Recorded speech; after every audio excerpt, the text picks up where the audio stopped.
Welcome back to the Daily Coach YouTube channel.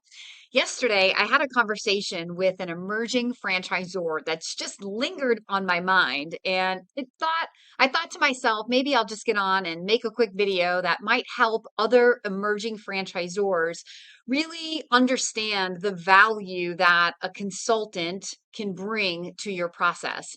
And also, this particular franchisor had some thoughts about growing their business that, as a tenured franchise consultant, one who's worked with hundreds of franchise brands over the last 20 years, I know for a fact that the things that this particular franchisor was thinking about doing just don't work. They just don't work. I thought maybe I could make a video that might help other emerging franchisors. And by recording this, look, I'm not franchise expert in terms of like helping franchisors bring their brands to market, but as a tenured franchise consultant who's literally led thousands of people down the path of exploring franchises over the last 20 years, I absolutely know what candidates buy and then why they don't buy. And that's the take that I want to have on this video and what I was trying to portray to this particular emerging franchisor yesterday.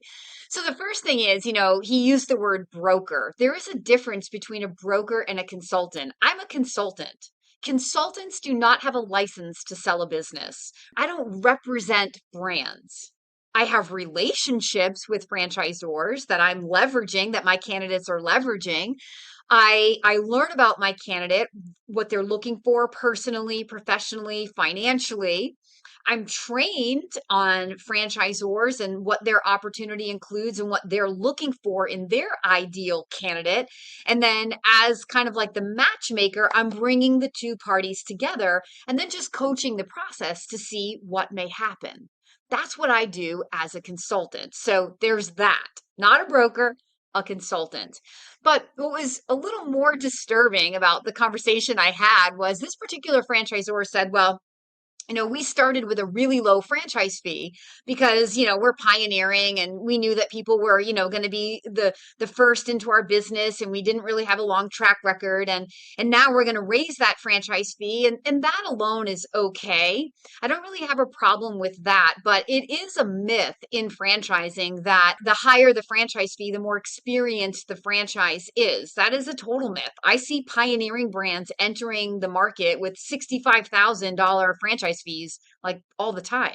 So, I mean, the franchise fee really goes to cover the cost of recruiting a new franchise, a new franchisee, you, the listener of this video, probably, more than for franchisors really to make any significant amount of money. And what happens is this particular franchisor had the attitude that, when we started, really what he was saying to me was we didn't know our worth. And so we were a little more loosey goosey. We sold some franchises. We've sort of figured it out as we've grown. And so now we're sort of like changing the rules a little bit and tightening the belt a little bit and, kind of like requiring more from our franchisees. And I was sitting there listening to him and thinking, this is a disaster in the making. You can't change the rules midstream. If you do, you're going to have to grandfather the first group of franchise owners into sort of the agreement that they entered into, and then basically be starting over with your 2.0 version with your new rules. And what happens is the new candidates coming in under the new rules, the 2.0 version, let's say, they're trying to validate the business plan and the experience and the track record from the 1.0 owners who had a completely different set of guidelines. Maybe they had less support. Maybe they had less of a toolbox when they started. And so literally the 2.0 owners are starting a brand new franchise for that franchise. But then you have like your legacy owners and your new owners, and it just doesn't have that cohesiveness to it that if you are an emerging brand and you know your value and you understand that in franchising, franchises are built on standards. What works for one works for everybody. And so this is where having an experienced leadership team behind the franchise really comes into play. You can have the greatest business idea as an entrepreneur, decide you want to franchise it, but the minute you become a franchise, you are now in an entirely different industry. And that's why you need leadership and experience from people that have built other franchise systems to avoid this kind of potentially costly mistake. I've seen many franchisors try to grow through this type of mistake where they entered in with one set of rules and then they figured out that the loosey goosey rules don't work and they had to like create a tighter sandbox for everybody to play in. But the best analogy I have for this is it's sort of like raising your child until he or she is 13 with no rules, no discipline. And then once they become a teenager, you become militant, right? Like the kid's like, what is this? And starts rebelling all over the place because there's no context and there's no history of this is how my life is or how I'm treated. And that's exactly what happens in a franchise is the 2.0 owners are trying to validate with the 1.0 owners, but it's two like totally different systems. And so in order to avoid that costly mistake, if you are a pioneering franchisor, I encourage you to reach out to some of these consulting groups that are out there that help raise up, they help elevate franchise brands. They help bring in the right leadership. They help you to understand the infrastructure that's going to be necessary in order to grow. And then if you are coming to a consulting group like FranChoice, the group that I'm a part of, you've got to be ready for massive growth. I mean, in franchising, it's said that the stabilizing point of a franchise is about 100 units. So, you can go it alone and grow organically, not knowing what you don't know, making a lot of mistakes along the way and figuring it out as you go. But I think that your franchise probably has the statistical chance of surviving of any other startup business, because in fact, that's pretty much what you are, a startup business. But if you decide as an entrepreneur who turns their business into a franchise to then go find leadership, a company, people who have experience in building franchise brands, who can mentor and coach you, who can like be the franchisor to you, the franchisor, if you will, and passing along that training and support to help you know what you need to do even before you start really growing as a franchise, maybe even reworking your FDD, tightening things up, putting you in position so that you can accelerate your growth and your scale and get to 100 units in 2 or 3 years versus, the traditional organic path where you don't know what you don't know and you're going it on your own. And maybe you never get to 100 years. Maybe your entire franchise fails before that. Or maybe you just, get out there, you sell 30 or 40, you realize all the mistakes that you've made. Now you've got to retrack and, come up with the 2.0 version and basically start again. And yeah, you have 60, 70, 80 franchise owners, but you have two separate groups of owners. You have your legacy owners and your version 2.0 owners.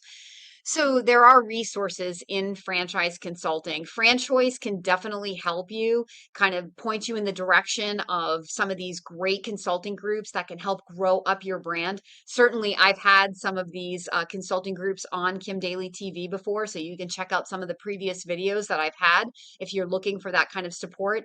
And then when you're ready for rapid growth, I mean, that's when a pioneering brand would come to a company like FranChoice. But this guy that I was talking to yesterday, I mean, at this point in our history, I don't think FranChoice would even, I mean, I don't get to make the choices about the brands that I represent, but I know a lot about how we make those choices. And I don't even think that we would make the choice to represent this brand simply because we know what our capabilities are to grow a brand. If your unit economics are good, your validation with your owners is good, you have kind of a sweet spot, a really defined customer avatar with a unique offering in the marketplace, we're going to blow up your brand. And you will implode if you're not prepared for that kind of growth. It takes money, it takes experience, it takes stuff to become a successful franchisor. So I thought I would just get on and make a quick video about this because this conversation with this particular pioneering company just lingered in my mind. And for those candidates who may be watching this video, this is exactly why I have a business and a YouTube channel, is to share interesting information about franchising and how it works and when it isn't going to work. And again, not that I can predict that this guy's not going to be successful. I'm not even trying to say that he won't be. God bless him. I hope he is. It's just I've seen this path before and I've watched it implode. And at FranChoice, we really don't play with those kind of companies anymore because we know the possibility for failure is really, really high. And if I'm working with someone great like you, and I want to lead you to a company that has a really strong chance of being there 5 to 10 years from now, so that what you said yes to is there to support you and grow you and can continue to develop, and you'll be a great referral source back to me when you're living the life of your dreams and all your family and friends are like, hey, how did you get into that franchise? And you're like, yeah, go call that Kim Daly girl. So anyway, the point of this video is really just to share some information from a real world story that happened yesterday. If you're a candidate, beware. Be wary of the franchisors that you're looking at. If you're not working with an experienced franchise consultant, you're trying to find a franchise on your own, there's a lot that goes into a successful franchise and in finding the right relationship. That's why we have a business. My services are free. You have nothing to lose by reaching out to me or someone like me. And so it really might benefit you to do that. And if you are a pioneering franchisor, considering the growth track of a franchise and how do I get to 100 units, don't try to go it alone. Franchising is all about people helping people. So find some people who have an experienced track record in franchising and make them your partners in the journey. Everybody will be better for it.